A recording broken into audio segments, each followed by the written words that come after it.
With so many options, why choose Arizona State University? For me, the only online option was ASU because of the quality. Their faculty was really involved with their students and care about your personal journey. The dedication to my personal development from my professors, that's been extremely valuable to me. Earn your degree from the nation's most innovative university. Online. That's a degree better. Explore more than 350 plus undergraduate, graduate, and certificate programs at asuonline.asu.edu. Oh, what are you doing? I'll tell you what you're doing. You're listening to the Elder Scrolls Lorecast. Either you are, or I'll be skipping rope with your entrails. Ta-ta. This podcast is brought to you by our patrons at patreon.com/Elder Scrolls Lorecast.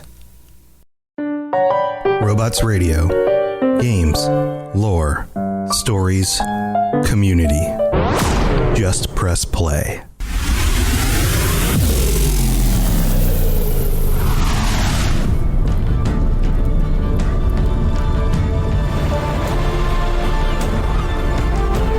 Welcome to the Elder Scrolls Lorecast, the podcast where we explore the amazing universe of the Elder Scrolls.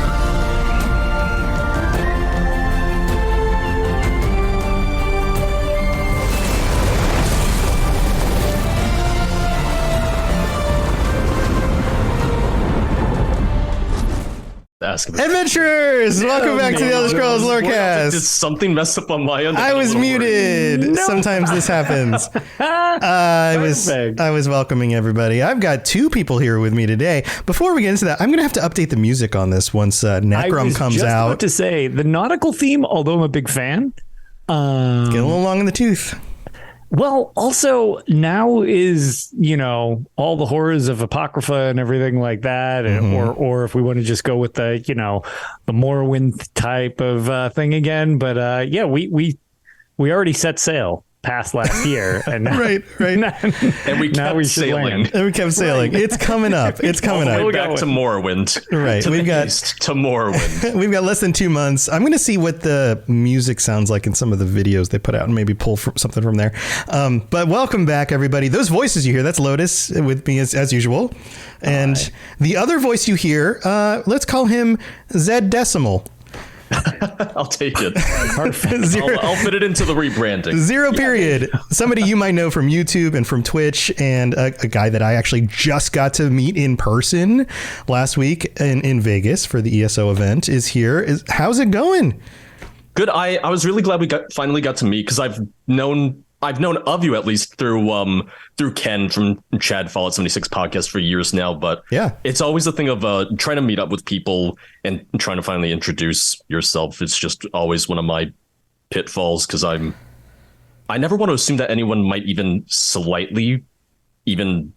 barely know that I exist in the content creator space. It's so a little going awkward. Up and saying hi, I'm never like big on it. Yeah, it's always a little awkward, and it's a weird experience. Yeah, and I'm not the most naturally social person. Like, I enjoy talking with people, but it's also a little bit weird to be like. Once the conversation starts, I enjoy it, but then, like, starting it, yeah, totally feel the same way. I'm sure a lot of our listeners probably feel very try to be similar. Helpful since I have zero filter whatsoever.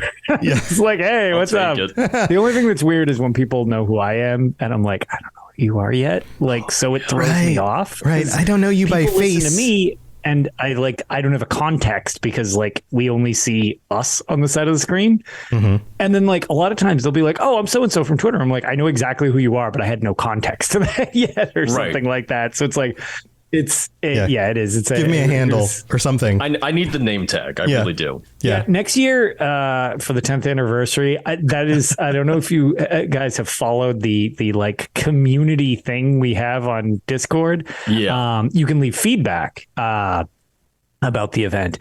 And I think the thing that literally has been recommended, like, I don't know, 15, 20 times already, is either name tags, or I suggested like they do at QuakeCon. I have got them behind me with like the medals and stuff like that. Yeah.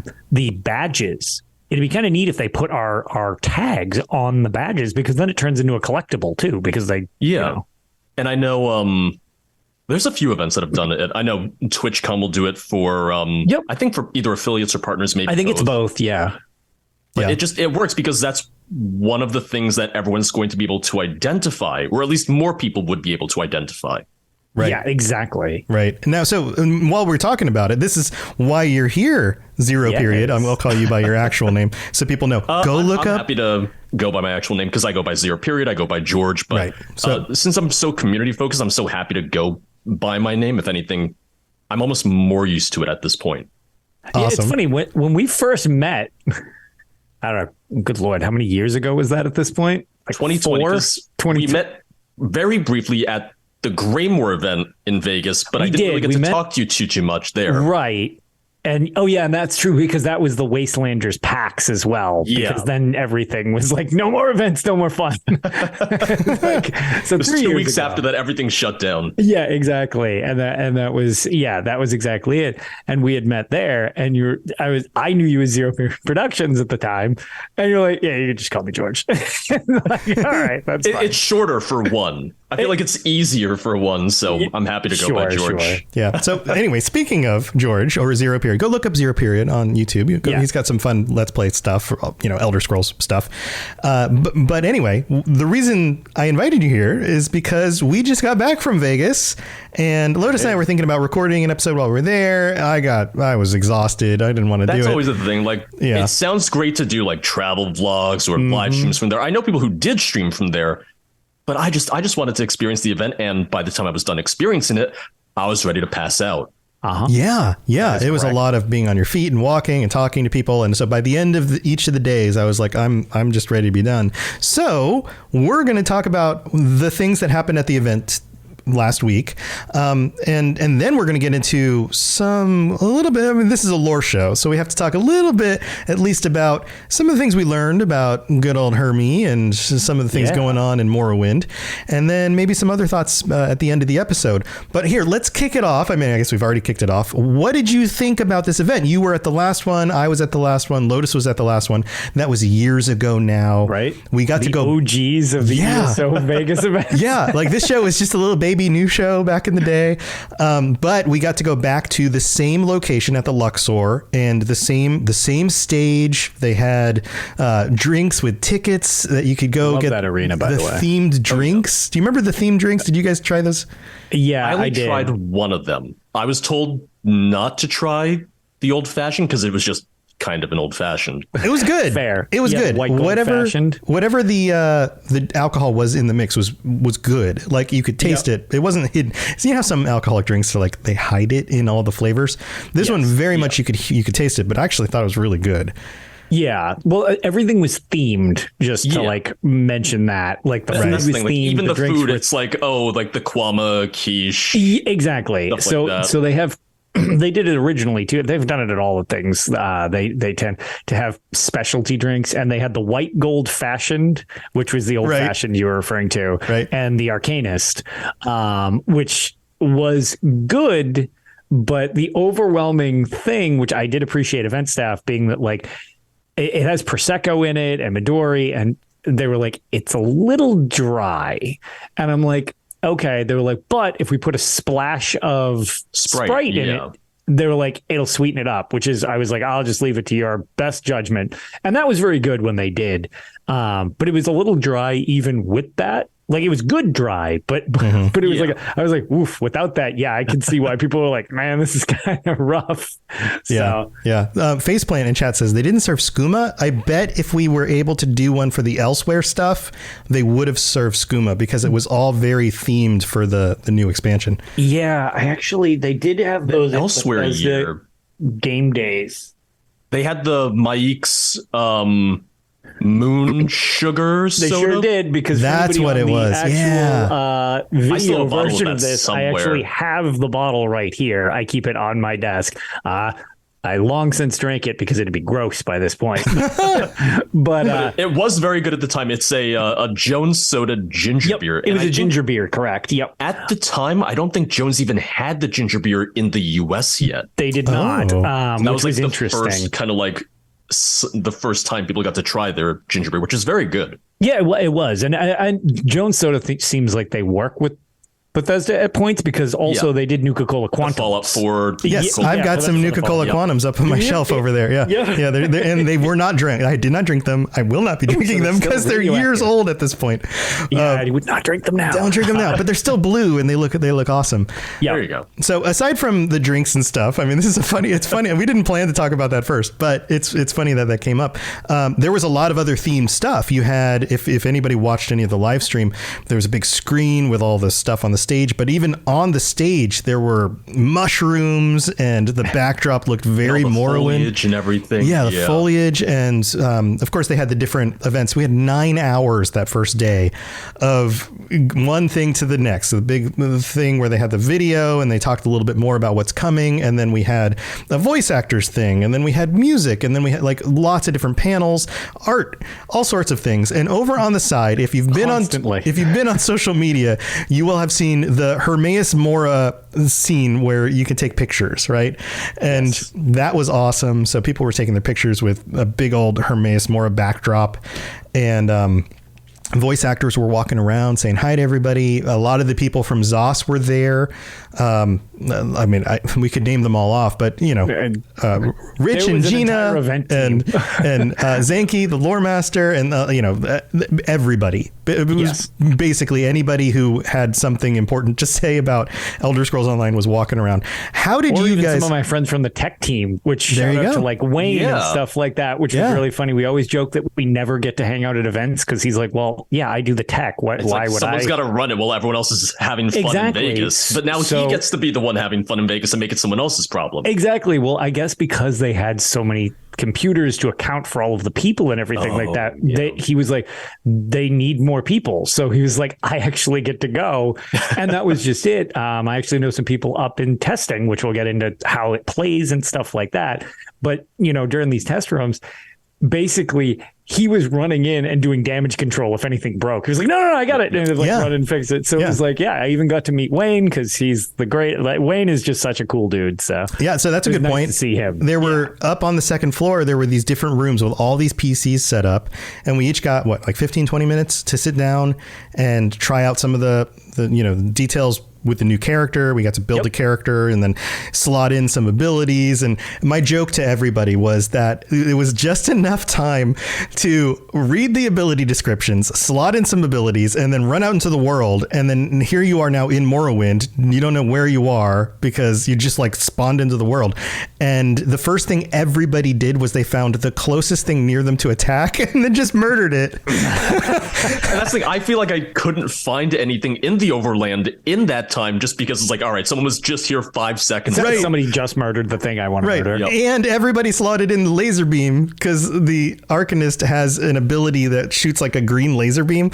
So that was the running joke, at least for some of the people I talked to. It was just like, build your character, slot in stuff, and then laser beam everything. Time's up, gotta go. The worst part was I even knew what skills I wanted to slot, and I still feel like I had no time at all.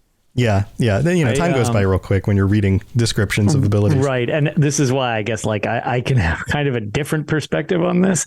I actually resigned my spot from the event because I had been to the San Francisco reveal thing where I was given hours to screw with this thing. That's the thing. I heard you guys got, obviously not all day, but a decent. No, we got a couple hours at the event, and then there was other access to it later that you could do. So I was able to mess with it for a bit. And when people were being like, yeah, we've got 20 minutes to test it, I was like, dude, I don't even think I finished my setup in 20 minutes. I was reading all the descriptions and trying to figure out what gear I wanted to use. And I go into those PTS boxes and it's just the Russian nesting dolls. Yes. Arena set, perfected arena set. All right. Oh my God. Just finding this piece, that piece. Exactly. Even on PTS now, that takes hours to do for me. Exactly. It really does.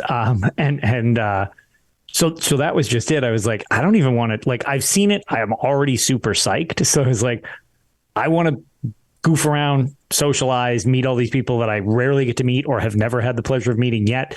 And I was like, I'm not going to be able to do anything in 20 minutes. I'm just going to be annoyed that I don't have my previous build from the last. You're going to be teased in 20 minutes. And I was like, I'm already sold. So I don't need.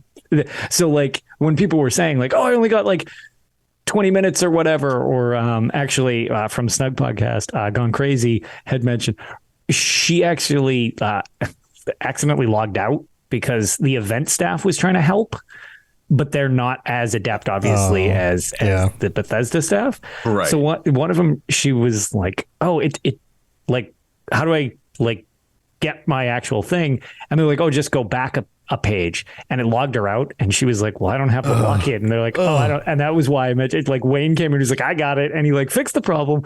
But she's like, I was missing 7 minutes at that point. She's like, "What do I do?" So she like panic ran out and like jumped off a bridge.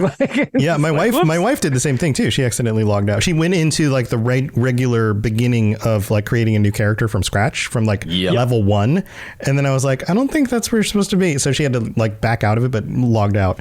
So anyway, so here, well, let's get to. I want to get to some of the details because we only have so much time on the show. I want to get to some of the details. Some of the people might be like having questions about. So, what did you guys think about the class?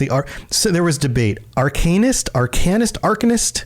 I was able to track down Jess at one point, and she said that it's supposed to be Arcanist. However, if you look up like historical stuff, Arcanist is also correct, and they have to have this internal thing of correcting each other. Yes, because they've committed to the name Arcanist, like lore wise. Right. And I guess they've said that anything is technically acceptable. However, I'm going to just say that I chose to agree with Matt Fryer, the lead on ESO, because I believe his exact quote was, "You don't study the arcane, you study the arcane. So you are an arcanist." And I was like, thank you. That is literally my logic. Nice. Nice.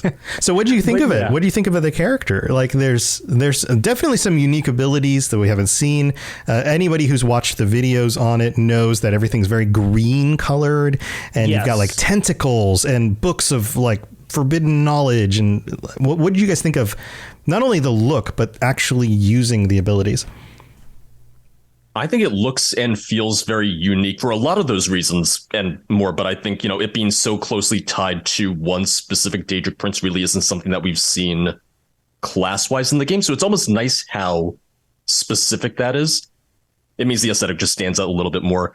The sound design, I really like how different it is. It almost has this sort of, I don't want to say sci-fi, but this otherworldly feeling to it with the way that the lasers sound, this almost mechanical sound effect you have when you throw the rune blades, which is one of like the DPS spammables, for instance. So it feels very different. And I think that's kind of what a lot of people want and need right now to justify making a new character after so many years.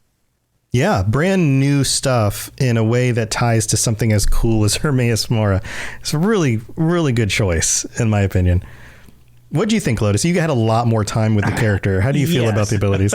So number crunchy wise, I'm curious to see how it'll feel once it lands, because that's all what the PTS is for, and a lot of this early access. However, the animations specifically, I find flow really well. Like, with the amount that I played, I basically only picked one non-class skill and just kept cycling in new, like, character skills, and I wasn't using any of the weapon lines or anything like that. And all of the animations just kind of worked together very well. I really liked how they felt. And the vibe, obviously, being that my favorite character that we've long joked about is like Hermaeus Mora, and this is like basically a Hermaeus Mora style class, which is pretty funny. So the Year of Lotus will continue as I just keep getting everything I ask for. It's kind of like the Year of Luigi. Remember that? That was a Nintendo thing. I do. This is much better than that. Year of Lotus. Also green. Yeah, also green. But I found that it I don't know. It had a good flow to it. I'm curious how it'll, play once you have it compared. Exactly. And once everything's finalized and stuff like that. But at least from that perspective, it was very cool. The crux system of like building this little buffer thing, I think is very unique from the other classes. It's not necessarily mandatory, but doing some moves will give you this thing called crux. And then there are other moves that you can use to spend this crux, which is basically a little attribute counter that goes up or down. Mm-hmm. This isn't a foreign concept. If you've played MMOs, there are characters in other MMOs that do similar kinds of things. And the cool thing about it is it's not like I have 3 crux, so I just do more damage than if I had 1 crux. A lot of times it would be, I get this status effect if I have 3 of these, or it does this modification to it. So there's even seems like there's benefits to doing different amounts for different scenarios, because it's like, well, what the hell do I care about a CC on, or, a crowd control ability on something like a boss, because you can't do that. Like it's immune to that. Right. So why waste the extra on something like that when it's like, well, if I only do 2 crux, I can poison it, or for example, so it's like, I like that that's kind of a unique system from all of the other classes. It makes sense. Interesting for somebody who has all of this arcane knowledge to take abilities and weave them in ways that are unique depending on the situation. It feels right for somebody who would be wise in the ways of manipulating spells in more nuanced ways. Yes. And the other one, the big flashy thing that has been the talk of everything, if you watch build videos or, people, all the streamers are messing around with it, definitely seems situational, but it's a very new concept to Elder Scrolls Online, where you get this kind of like death ray thing that you can blast. Laser beam. Yes, It's a giant laser beam. There's also a Healy version that makes it pink and happy. Healy beam. Yeah, but it's interesting because it doesn't have like an enemy lock on. It's a free form thing. Mm-hmm. So when you use it, you kind of stick in place, and then whether you're using a mouse or whether you're using your joysticks, you can free aim it around, which is very different than any other skill in the game. Right. You actually have to aim. Yes. Which is really cool. Pretty neat. It does feel a lot more hands-on in that sense too. Right. So like, I'll be very curious how people seem really enamored by it. So it certainly looks fun, especially for things that aren't super mobile, like world bosses and stuff like that. If you have a group and you have some people like on the, like, you attack it with, say, 5 of your friends, and there's a couple people up in its face, and then you can have a couple of you on rocks, just like laser beaming it from range to keep it still. Like that's got some fun overworld dynamics that I think could be a lot of fun. Yeah, I'm totally down with the laser beam. Seems like a lot of people are big fans of the laser beam. Right. So here, let's transition a little bit more into the lore stuff, because as you mentioned, the character is based around the study of Hermaeus Mora and forbidden knowledge and all of this. And the prologue has come out. Have you both played through the prologue so far? Not yet. I'm planning to this weekend. I was going to the other day, but I was going through all my surveys from Jubilee, and that just took up way more time than I wanted it to. Yeah. So, Lotus, have you given it a chance yet? I don't want to spoil or anything. Once we finish this, that's actually what I'm doing. That's your plan. So, we're not going to spoil anything, but sure. It's super new. It's on all platforms. Super new. Currently. It came out while we were at Vegas. It was during the lack of a better word, televised version, the streamed version. That's when it went live. So it's, it's free to anybody who owns the game, period. So you don't even need the expansion yet if you want to see if the story hooks you, because I've heard very good things about it. I have heard I've heard that the story seems very intriguing, which I am all about. Right. So here's some little glimpses. You meet Laramil the Wise, who we've been introduced to in the videos and things. That letter that we were sent out is a promo deal. Right. So you meet Laramil the Wise, and then you also meet some other characters having to do with these groups that worship Hermaeus Mora and something that's going on with them. And Wes Johnson is back. Wes Johnson was at. He's been on the show. He does our little transitions for us on the show. Yes. He voiced Hermaeus Mora in Skyrim. He's back doing the character for ESO, which is exciting. He was at Vegas. He was taking pictures with people and signing stuff, and super wonderful, nice guy. Just the nicest guy. Yeah. And he loves the community so much. Possibly was having more fun than anybody else at that convention. Well, he genuinely loves these games. He doesn't just like doing the voice of the characters. He loves the games. If you don't follow Wes Johnson on Twitter, he is currently like schooling everybody that has questions. He's retweeting everything about the event. Any questions people have. Outlets that are asking about it. there'll be like a couple of us responding, and then he'll be like, here's what you actually need to do, blah, blah, blah. And I'm like, I love that he is so into this. Right. So in this little prologue, you get to hear him doing the character. I'm not going to tell you too much about where, how, or why, but we've got this glimpse into there's something going on, and a lot of the stuff that's been reiterated already in the videos and things that come out. There is something out there, or someone, or who knows, that is threatening Apocrypha and Nirn. And we're getting dragged into it because, well, it's in our benefit to keep Nirn from disappearing. So we probably have to save Apocrypha.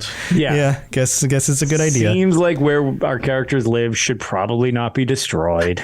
Yeah. So that sounds exciting, and I mean, everybody loves Skyrim. So to have a character like Hermaeus Mora and some of the other influential, I don't know, just the Dark Elves and the people who worship him and any of that stuff kind of coming back. And with these storylines, they always end up going in a direction that is more than it just looks like when you just do the prologue. Sure. Exactly. Yeah. The prologue really is just a very surface level of like, this is bad, but you don't even entirely know like why it is as bad as it's going to be. Right. Like what the long-standing impacts will be. Yeah. So we don't know yet. We don't know where things are going, but that sounds exciting. It's fun to dive back into that stuff as well. And then there's, the Necrom, the actual location of this part of the peninsula of Morrowind and the city of Necrom and all of that. And we didn't get as much of a since Arena. Yeah, we didn't get as much of a glimpse of that. I mean, we had the decoration, on the stage and those kinds of things. In the trial, and Lotus, you had more time in the trial. Did you get to run around the zone much? Did you notice anything in the zone? Yes. So I was frolicking all about Necrom during my time in San Francisco. Because I was just laser beaming whatever Guar was closest to me in order to try out the abilities. God. No, I don't think it was a Guar. I think I killed like a Cliff Strider or something. I don't remember. All right, well that's fine. That's totally fine. A civil service. That's to be expected. Yeah. I accidentally killed the Guar when I was playing the other day. Oh my! It was a little baby one. It was like the ability just targets whatever is nearby, and I didn't mean to. That's the problem with the free aim laser. Like you never know what's going to get in the way. Sweet Vivek. Watch out, little baby Guar! Oh no! No, but he's crispy. He's like chicken. I bet they taste like chicken. Nope, don't like this. The Bantam Guars, they look like. I mean, actually, they literally don't they drop chicken? I think so. The Bantam Guars are they drop poultry species from regular. No, this was just like a little small regular Guar. Just a small. Yeah, you know how some of those are running around in Morrowind in ESO, like the little guys. Yes, you protect them. You don't blow them up. I didn't mean to. It's just they only have one health. You sneeze at them, and there they go. It's true. Sneeze in a different direction. Damn it. That's true. Anyway, we're talking so over Necrom you. Go ahead. Itself, roaming around the Telvanni Peninsula, which I did. It's a little less volcanic than some of the other regions we've been to, like Stone Falls and stuff like that. Or Vardenfell, which is just a volcano. Giant volcano. It's a little more like Sidenine pre-eruption, if that makes sense. Like it's a little more verdant, stuff like that, which is neat. But the city itself is pretty cool. It's got that really creepy structure that it's like, is it an undead god or is it just this rock formation that looks like a rib cage? Yeah. It's very cool. The strong nod to the lore being so unknown and inconsistent and stuff like that in the game, where it's just like there's so many shades of gray and like, I don't know, is this true? I thought that was a really cool touch in the surrounding area. But the city itself, actually, I really like the design layout of it. I really like it. It's essentially, if you picture like mausoleums with that as the focus of the city, which is cool. There are these like not pyramids, but like almost like obelisks. Yeah, just like scattered throughout the city with different images and stuff. And that's also where there's like tombs and things like that. It's very interesting, and it's got a pretty unique feel compared to some of the other, even Morrowind stuff, which I liked. Also, the vistas, which I had made the joke, like a lot of people fell off this cliff and that was the end of them. Oh, no. But the bridge going to Necrom, you can like look over and the sense of scale is enormous because it drops so far down. So we're talking like Elsewhere Scar type? Yeah, that type of thing. Oh, but, Ashen Scar. Yeah, exactly. But like when you go to get a look, well, you got to be careful because you're on a bridge. So it's like, whoops, like it's just like it is a long way down. But yeah, so the city itself, I feel like it's both familiar because it does have the Morrowind aesthetic and feel to it. It does have like, it draws from some of the stylistic choices, but it's also very different. You have the whites, and then you go inside and you have this nice like blue and gold, which feels really elegant. And it's both familiar, like you said, but it does stand out from what we've seen either on the mainland or in Vardenfell, which is so nice to have like those different flavors. Yeah, especially it's familiar, but it is unique. It doesn't feel like a rehash. Lotus and I have been going back through the locations and talking about like the locations and the buildings and the way the land looks in each of the different zones. And this last month and a half, we've been going back through these locations. And as I've been playing, I've been jumping around doing more of my scrying stuff in the game lately. And so I'm going through a lot of these zones again, and I'm noticing how cool it is that there are these like transitions between places, because I'm doing a lot of running from one place to another. Right. And what you're describing sounds a lot to me like that, like it's a transition. Like it feels a little bit like this zone, but it feels a little bit like another zone that is nearby. And there's this like gradation of the landscape and the plants and all of that stuff as you go.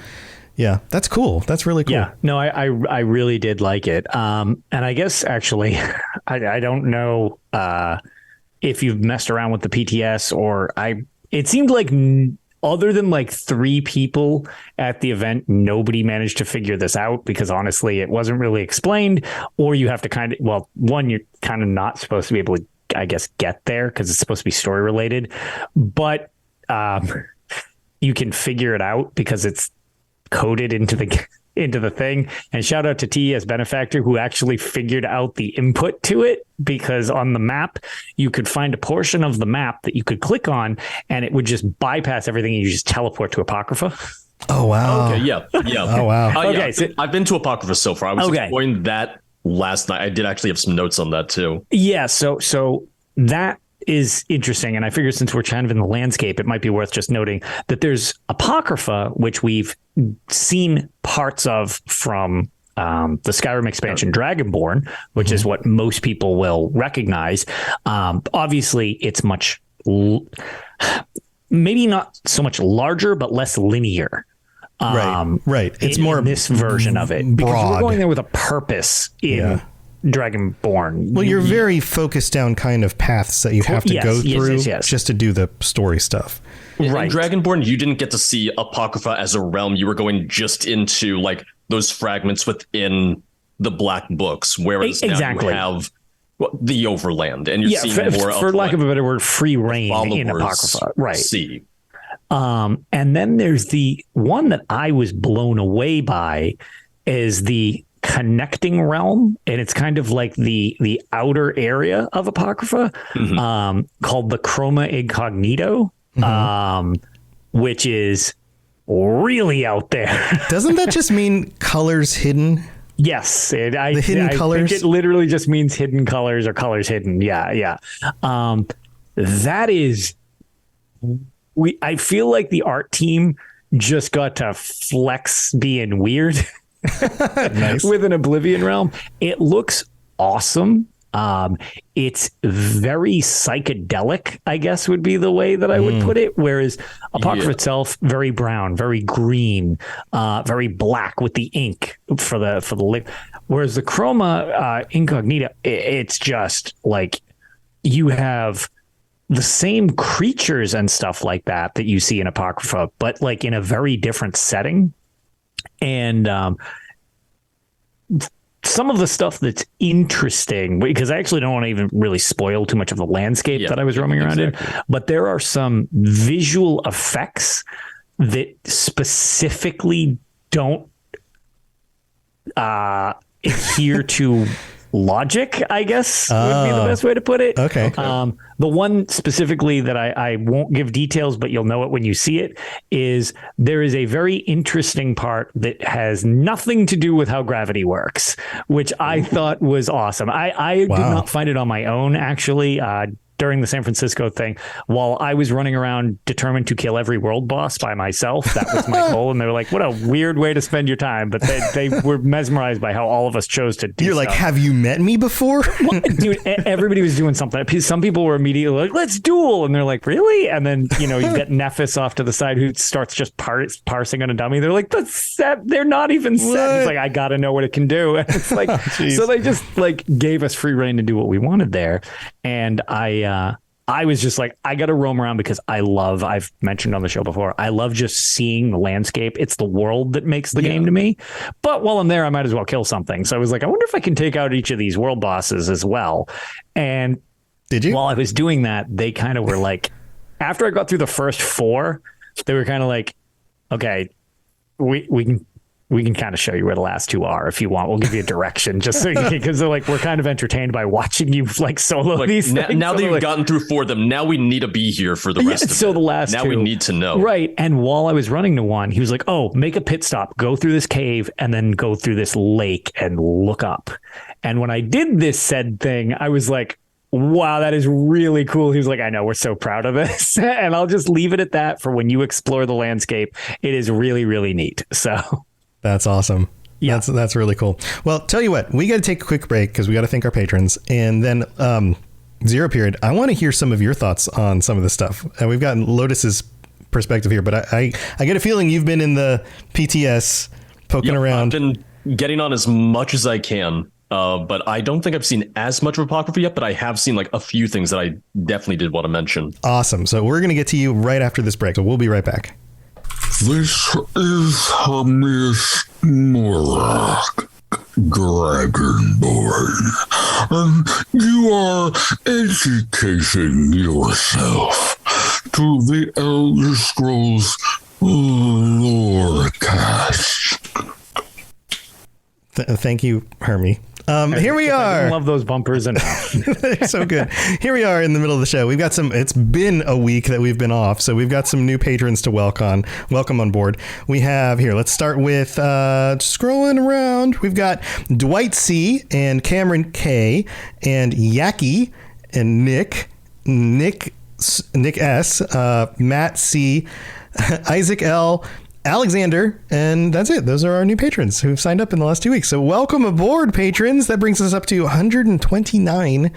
Holy moly. Thank you for supporting the show. And to our Daedric Princes who get shout outs every week, Jacob K, Kira C, Neon Knight, and Noodle Al Dente. Thank you for supporting the show as well.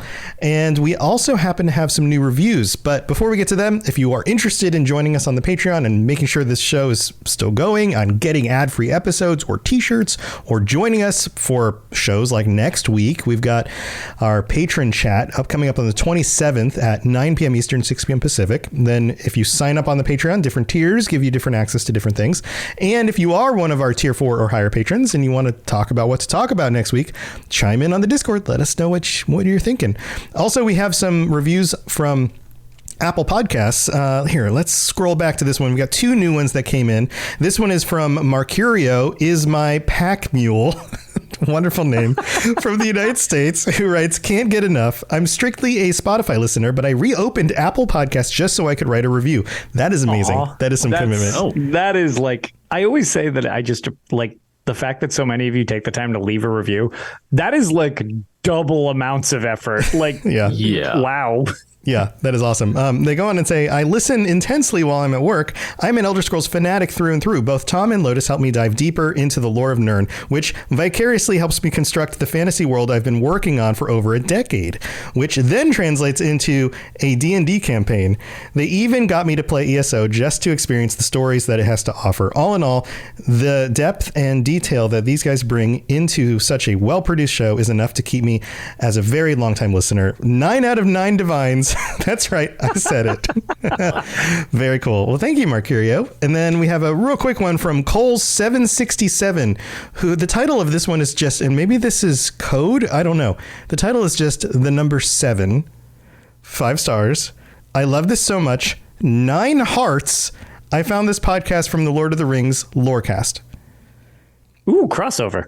Yeah, crossover. So that's really cool. But also, I'm not sure what the 7 means or if the 9 hearts. I thought it might have been from their username, but then I thought they were going to keep going with the numbers. Yeah, so I don't know if this is a typo or like a secret message of some sort. So let us know, Cole. Thank you for taking the time to leave these. As always, if you leave a 5-star review on Apple Podcasts, we'll read it out on a future episode. Also, you can leave ratings on Spotify, and you can comment now on each of the episodes and tell us what you liked about each of the episodes. All of that stuff is extremely helpful in making sure that people know that this is an awesome show that they should be watching or listening to, or however they ingest it through their eye holes or ear holes or nose holes. We don't have smell-o-vision yet. We don't have smell-o-vision Working on it. Working on it. I don't know if you want to smell top guys. us, but anyway, thank you. Weird. Thank you for taking the time to do all of that. Packs that I usually don't want to. That's probably true. Counterpoint, ESO celebration, nothing smelled Everyone bad. It was just smelled like fresh. delicious food all the time. Minty fresh. Minty. So if you were wondering, ESO players smell like minty fresh. Yes. There you go. All right. Well, let's get back to the rest of the show because we've got more Necrom stuff to talk about. You're listening to the Elder Scrolls Lorecast, dear child of cities. That is why the Night Mother loves you. All right, George. I know you've got some thoughts on some of this stuff. What really stands out to you? With Apocrypha, I think one of the things that I've really enjoyed about, like, what little I've seen, I know there's still a lot more, but it really feels like they took a lot of what they did with Deadlands and kind of brought that forward. I loved how Deadlands had Fargrave as this more kind of like of a hub of a city. Yes. And we finally got to see more of kind of this sense of Dremora Daedric culture. Yes. Which really had been not touched upon at all. So having that was just like a really nice, like, deep dive into that. I feel like they're kind of doing a little bit more of that with Apocrypha. Once again, from Skyrim, from the Dragonborn DLC, we only ever saw the Black Books, which are these really creepy dungeons with the moving hallways and towers of books.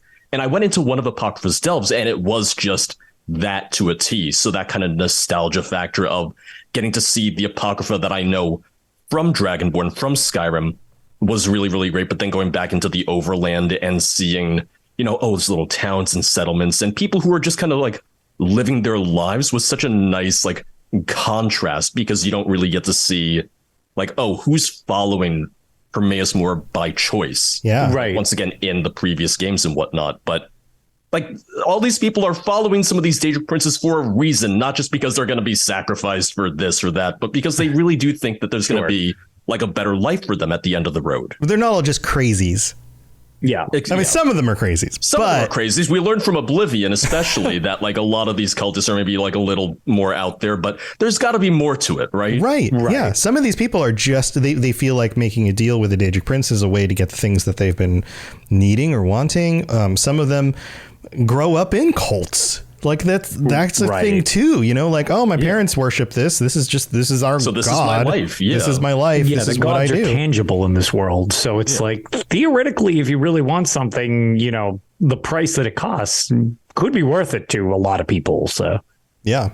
So that's an interesting perspective. And just side note, before they did the whole Deadlands thing, Lotus and I, years ago now, talked about how cool it would be to see more stuff about the Daedra and how they live their lives and all of that. And then sure enough, I don't know if it was, maybe we put it out into the world and somebody heard it, or maybe they just had the same idea. More likely they just had the same idea because it just seems like an obvious idea. But they, put that in there. So to see some of that in this as well, I think the more we spend in these Daedric realms, the more we get a sense of them being like real places. And even though the Daedra are not mortals, they're still people. Like they're still persons, if that makes sense. It's kind of cool that they're fleshing out what is kind of talked about, where it's not just like, okay, here's your one gimmick to your Oblivion realm and that's it. That's all you got. Because like sort of, going back to the Deadlands, it was like, okay, here's your generic hellscape. It's like, okay, that's it. That's your whole realm. Here's red rocks. Here's brown rocks. I mean, exactly. And they're all on fire. Yeah. Whereas, when we got the Deadlands expansion, yes, there is that. But then there was like the Maelstrom region when you would go kind of like up to the north and it was more storms and lightning. And it wasn't just like lava lakes everywhere. And then, like you mentioned, Fargrave, it's like, okay, it's this like weird in between realm. So it's like, I just mentioned the Chroma Incognita. They're filling out these things to be like actualized worlds in just a different plane for the game, which is really cool because it gives them another dimension to it. Except Cold Harbor, which is just miserable. Nobody likes Cold Harbor. I love Cold Harbor. I want to have a house I have a house in Cold Harbor. It's a mistake. It's like the blue hue of everything. That's so calming. It was nice when it launched. Now I'm not going to go through and beat the main story on every single character anymore. Yeah, well, okay. Well, there's that. Absolutely. So anything else stand out to you about this stuff or anything else that we've talked about or haven't talked about yet? Let's just open it up because I want to hear your thoughts, George. I mean, I guess just in regards to the map in general, both between Necrom and Apocrypha, I do really like that we're getting like 2 zones this time around. And I'm not sure. Maybe part of it is because we're not getting a zone DLC. So maybe like what might have been a zone DLC partially got rolled into this. But either way, it's nice to have, once again, like that contrast. We get a little bit of Nirn. We get a little bit of Oblivion. It's not just one or the other. And I think I honestly think just from what I've seen that we're having a little bit of a bigger playable space in Necrom than we've had in a lot of expansions past, which once again, someone who loves questing, exploration, and antiquities, I am hoping that it means that maybe like I'll get even more mileage out of this than some of the previous expansions. You feel like this is a bigger zone? Like I feel like it might be. I think if nothing else, just the fact that we have the 2 distinct zones at least opens up like different types of environments. So it won't necessarily be monotonous. Yeah, I feel like the strength of this chapter will be that weird split that we had talked about, that kind of like, here's the first half of the story with the chapter, and then here's the zone DLC. I feel like all of it kind of coming at once gives you a more complete feel to the chapter itself. What I'm really hoping. Me too, because honestly, like, when the momentum like I was like loving High Isle, and it was kind of like, no, I'm out of stuff to do. And I had to wait for a while to get to the rest of it. Which, some of the year-long stories worked better than others in that regard. But like, if it's all there and I can do it at my own pace, perfect. Like that's because then it's totally up to the player what you. I can choose if I want to do it in the 1 week, the 2 weeks, the 1 month. Like I can go at my own pace rather than. And it was always the weird thing for me with the year-long stories in the past, because you would get to the end of Greymoor, for instance. You start the Markarth DLC, and honestly, you don't even pick up on that cliffhanger from Greymoor until you beat Markarth, because Markarth itself is like a completely different story. And the entire time I'm sitting here going, all right, can I get back to the story that I was waiting for the continuation of? That was me with the Year of Oblivion. With Blackwood, especially with Fargrave. Yeah, with it was Fargrave, a great story. I was like, did we forget what story we're in? And you get through that entire thing before it ties together in the epilogue. And I came to Fargrave. I'm like, did everyone forget the word ambition? Because I've been looking for the ambition this entire time and I don't see it. Exactly. Well, High Isle and then the other section that with the druids. Firesong felt kind of similar. It was like, we did High Isle, and I guess it's about as much as we can figure out what was going on. And then it was like, wait for Firesong, and then it's like, oh, a bunch of druid stuff. And then you get through all the druid stuff, and you're like, oh yeah, we have that unfinished High Isle thing. And the druid stuff, while fun, did also feel like a little bit of an aside. I don't want to say rehash, but it did feel very similar to like the base game Glenumbra stuff. It was still really good. It was still really fun, but at the same time, I was like, I could just go back to Glenumbra and do something like this. That's just it. And I think that's why it's fine if that was the normal layout, but for the sake of continuity, I think that's what they were trying to go with. Like marketing probably wanted them to release in this similar order. And I think when the story works like that, like Elsewhere was clearly designed like that. It was the first one type of thing. Some of the others, I felt like it was the story they wanted to tell, which I enjoyed, but being pushed into that model as opposed to the model naturally coming about as a result of the story. Yes. Yeah. And I think this new one, with everything being available at the start, landmass alone, I think it seems at least initially better for everybody. And I know that like once I get into the story, sometimes I'm not into this. Like I don't feel like doing the story. I feel like doing challenge stuff, or I feel like doing overworld stuff, or attacking every world boss.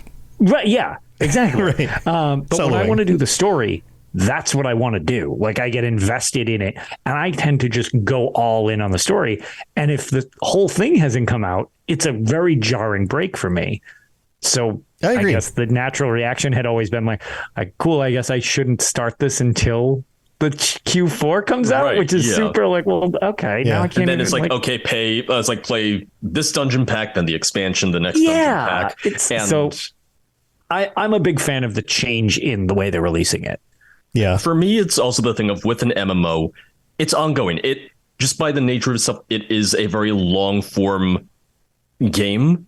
So I feel like even restricting yourself to like we have to tell a story beginning to end in 1 year, you're not necessarily taking the advantage of the strength of being an MMO either. It's like you have the ability to do this so much long form content. Yes. And that's why people liked the Daedric War. Like even though that was all one story, you could play just Morrowind and still have that full story. You have like the idea of there is this foreboding danger that's coming, but you still got like the complete story with Morrowind. Like you still save the world, you stop this guy, so on and so forth. Yeah. And they've been kind of not overtly saying it, but strongly hinting that this chapter will be a chapter. Like we'll get our story, we'll have what happens happen. But it's not necessarily just a conclusive, like, here's all the information within a year. Like, nothing implied. Like, they've been kind of like less than subtly being like, yeah, don't account for this just being over. Like, we maybe there's something more that this is just going to continue on through the series now. Which could it's like, well, I like that. Be building up to something big for year 10, for instance. Right. Because I would imagine they have something planned for year 10. Absolutely. So, okay. So going back to the stuff at Vegas, I don't remember who said it, but I had a conversation with somebody and we were reminiscing about the previous event from a few years back and bringing back the event for this year. And then the conversation went to, oh, and we're already planning for next year for the 10 year, for the year 10 thing. Yep. But I don't remember specifically what was said, but the implication of it wasn't just, it was like, oh, it's going to be a doozy, meaning like the event's going to be a doozy, but also the stuff coming to ESO next year. Oh man. Like it was one of those like, yeah, we've been planning the 10-year thing, and it's not just, let's go back to Vegas.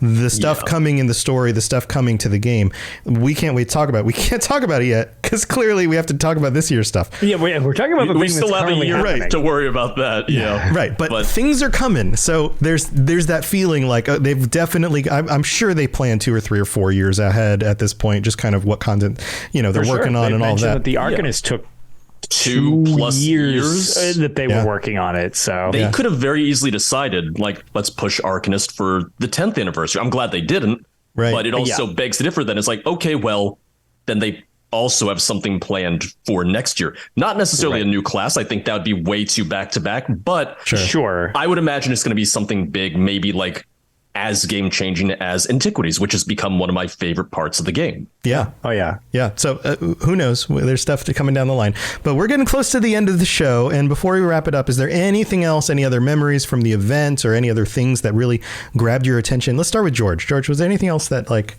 you wanted to bring up? I was really happy with the event because I really loved the 2020 event. And I remember talking to like Gina and Jess at the end of the Greymore reveal, and they were saying, oh, we really want to do events like this moving forward. And then, world shuts down and all that. So getting to see them like do this event again and seeing kind of Bethesda and ZeniMax as a whole leaning back into in-person events, whether it was, GDC and the San Francisco thing, they're doing QuakeCon in person again, the Vegas event. It really feels like they're ready to lean back into like in-person community events, which I really think is one of the many strengths that they have. The fact that they are talking about, year 10, a new event for that. It's really great because otherwise, like, I wouldn't get to meet most of these people that I had such a blast with the other week. Yeah. And it is one of the best parts of being part of this community is just that everyone really just wants to hang out. You go to this and you're thinking, oh, maybe there's going to be this click or that click. Maybe the streamers don't want to hang out with everyone else, but everyone just wants to like have fun, get a drink. It's like, we're going to walk to the Bellagio. We're going to see the lights. Just it really was a great like family experience. And it sounds so cheesy, but it really is true. Once you go there, you understand it. Yeah. And the strength of the game is the community, and every community has its, its every bad community apples. says that, but every community says that. This community, I genuinely feel like, has a very positive, strong center. There are the people at the periphery who cause problems and fake tank or complain all the time, like it's a full-time job about PvP or whatever, right? There's that part of the community. But at its core, these are people who have loved the Elder Scrolls games from the moment they discovered them, who just want to keep playing, who want to discover new content, who want to play with their friends, who want to do cool stuff in a game. And you can clearly see it at these events. Everybody's so friendly. Everybody's so cool. And, the most of us are a little bit socially awkward, but that's fine. But we're all on the same page about it, too. Yeah, right. If everybody's socially awkward, does that mean just nobody is? Like, I feel like everybody it's just the norm at that point. Yeah, it seems like every one of these, it just takes a couple minutes and then everybody just feels super comfortable. And it's just like, usually it just takes like one or two of us to be loud and derpy, and then everybody's like, oh, never mind, they're just goofballs in person too, I guess it's fine. And on this note, the last night that I was there, my wife and I decided to go back to the Diablos to get some chips and some drinks, and we're just hanging out, and we're at the corner of the bar. On the other side of the corner of the bar, this other couple comes up and they're sitting there, and my wife is close enough to hear some of what they're talking about, and at the end she's like, so you want to know what they were talking about? And I was like, what? And she's like, they're making fun of grown men who wear print t-shirts.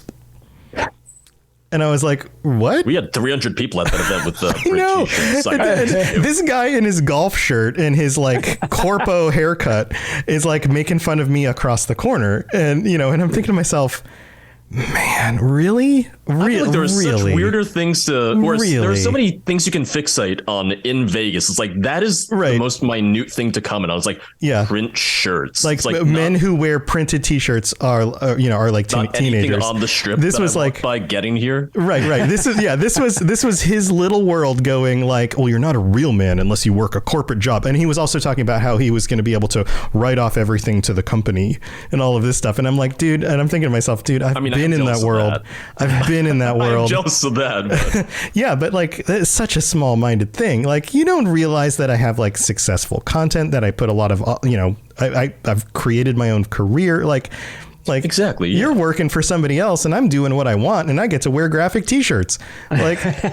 Screw you, buddy. Anyway, that was just one of those little funny things at the end of the thing. But Lotus, do you have any last thoughts? No, just I just kind of echo that sentiment. These are incredibly fun. These events, I always like to say that I don't talk about these to make anybody get FOMO, but to just encourage people, if you get the opportunity to do these types of things at any point, even if you can just do one, if you can, take the opportunity. This has been very unlike anything gaming wise or really hobby wise that I've ever dealt with. It's very different because every now and then I'll allude to the fact that it's like I had done other things before, even just in gaming, before coming to this fandom, even though I had always been a fan of the series. Well, since I had played it with Morrowind, but when I would go to competitive events or whatever, it was nothing like this. It was very much had a very hostile sport atmosphere, I guess would be the best way to put it, which is very much not what a lot of people these events are nothing like that. Your own teammates would be ragging on you and stuff like that. And this is just about having fun, making people feel comfortable in the environment and stuff like that. And just kind of chatting about something we all kind of have a mutual interest in. So you have this just base level. If you don't know what to say, you know that your hobby aligns with this other person that you're chatting with. Right. So it makes it kind of easy to start up conversations. And it's weird because you know each other sort of better than you think you do, because you've already probably talked to each other via the internet in one way or another, or you've heard me ramble on in one of these things or whatever. So there's something there already. So it's not a first time meeting necessarily, even if it is the first time you're literally meeting. Right. Yeah, no, it really is a wonderful thing. In closing, I have a story. Did you hear my story about talking to Zenki, the lore master? About I don't think posing a question to him. So we're over toward the end of that first long night, 9 hours of stuff. Yeah, right? 9 hours. Oh, we're a little worn out, and we're just having this conversation. Not really aware of what's going on anymore. Just going through the motions at that point. Just kind of chatting with everybody as the event is about to get ready to wind down. And I don't remember how it came up, but I posed the question. It might have been to Locke. I posed the question. I was like, all right, if you came across a person who loved cats, they're a cat person, they've got lots of cats, and they have a cat for every Daedric prince, how many cats do they have? Ooh. Oh, I posed this question, and so we all started. But I love that question. We all started debating, like, well, is it 16? Is it 17? Does Sheogorath if Sheogorath is a cat, then is what's his face? Jigalag. Yeah, is Jigalag also a cat, or do you kill one of the cats and get a new cat? Like, you hide Jigalag like in the box until the end of the era. Jigalag shows up. Come out. Yeah, Jigalag just chills in the closet until it's his time to return. The longest nap ever. Yes. Exactly. So this cat question came out, and then eventually it expanded to, like, what about the Aedra? Are the Aedra dogs? What about the Tribunal? Are the Tribunal cats or dogs or something else? So we had to and we're going to go ask Zenki. So we walk over to Zenki, and I pose the question to him, and he goes, very interesting question. We need to be very serious about this. And then we sat and talked for, I don't know, a good 20 minutes about Daedric cats and Daedric dogs and all sorts of other stuff. So I've already reached out to Gina, and with any luck, over the next, I don't know, month or two, we'll be able to get him sometime in the future on the show. Some questions and right. So what I think we should do is just rehash the cat question. Bring it back. Absolutely, yeah. That's a whole show right there for this. Right, and because now I'm thinking about like Clavicus Vile, right, Barbas, right. That came up. Like, is Barbas a smaller cat? Yeah. How does that work? Barbas is already a dog, so it's kind of weird to then make him a cat. Right. Yeah. So many questions come up. So maybe we'll rehash the question. We'll ask a little bit more about Necrom and some of that stuff. So we'll see. We'll see if we can set that up. I'm also reached back out to Wes Johnson, who was wonderful last time he was on the show. See if he's got some time. He's got some events coming up very soon, like fundraising. The Voice of Palooza stream. We're starting to do some of the scheduling for that. We're really looking forward to that. I'll be hosting the ESO component of that. That's what I was. That's what Ken had mentioned. Yeah. So a lot of that stuff's coming up, and we'll be using my shows to raise money for those charities as well. So lots of cool stuff on the way. Lots of cool people we were able to touch base with and actually shake hands with in person. So hello to all of them. And guys, thank you so much for joining me. And George, do you want to shout out your stuff or ways people can find your content? Because you've got some excellent stuff. On YouTube and Twitch, I go by 0PeriodProductions. It's the number 0, the word period, the word productions, longest username in the world. Twitter, 0 once again with the number. Instagram, 0PeriodProductions with the number. On YouTube, I'm best known for Skyrim content, even after all these years, because people keep making mods and it keeps me in business, and I'm still paying my bills to this day. So thank you to all the mod authors out there. On Twitch, I'm a part of the ESO stream team, which was one of the reasons I wanted to go to the event in the first place. I love seeing Gina and Jess, Rich and Finn, and then all my fellow teammates as well, because I just don't get to see them very often. But I'll also just stream various things. But every stream always winds up with me talking about ESO, food, coffee, sometimes beer. So it's a good baseline. It's wonderful. The best conversation topics you can have. That sounds awesome. Yeah, go check out George's stuff. And where Lotus and I are. Tales of Tamriel. You got anything else going on? Yeah, no, obviously with all of this going on, I haven't really been able to make too much other stuff. But at the same time, during Vegas, the second the NDA was released, me and Ninja614, part of the Elder Scrolls Online stream team, had stealth recorded a San Francisco episode where we talked all about the San Francisco stuff that we saw, which we were joking that was the fastest a show got to like however many thousand views or listens or whatever, because it was like first to market. Shout out to Ninja614 for coming up with the idea. He's like, dude, just bank it, and then we just launch it during the thing. So that's available. That episode is available on the Tales of Tamriel podcast. And this weekend, actually, we're going to be being the Tales of Tamriel hadn't said to run a bit long-winded at times, covering the news and stuff like that. I believe your episode, George, when you joined us for the Skyrim 10th anniversary, was nearly 3 hours long.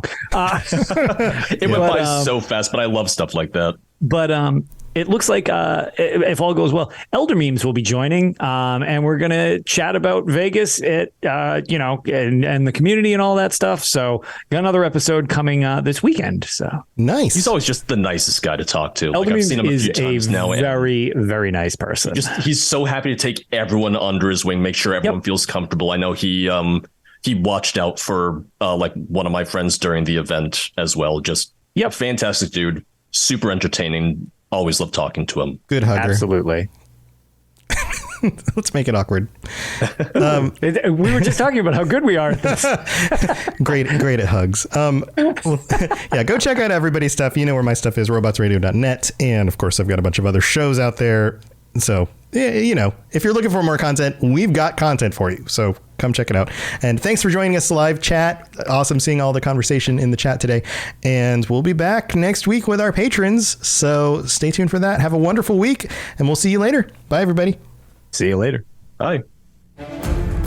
Thanks for joining us. We'd love to hear from you. You can reach me on Twitter at robots_radio or Lotus of Doom at Lotus of Doom. Also, you can join us on the Robots Radio Discord channel. You can easily just search Robots Radio Discord on Google or check the description underneath the podcast. Also, this podcast is recorded live every week on Thursday nights, 9 p.m. Eastern, 6 p.m. Pacific on the Robots Radio channels on Twitch, YouTube, and on Facebook. So just search Robots Radio on any of those platforms. Come join us. We'd love to chat with you while we record the show, or before or after. Either way, just come hang out with us. And if you're looking for more information about my shows and the shows on the Robots Radio Network, go to robotsradio.net for all the information about all the shows on the network, including the Robots Radio Rocket Club, where I help both new and existing podcasters to grow their shows, build their audiences, and create the best podcast they possibly can. All of that at robotsradio.net. We'll see you next time.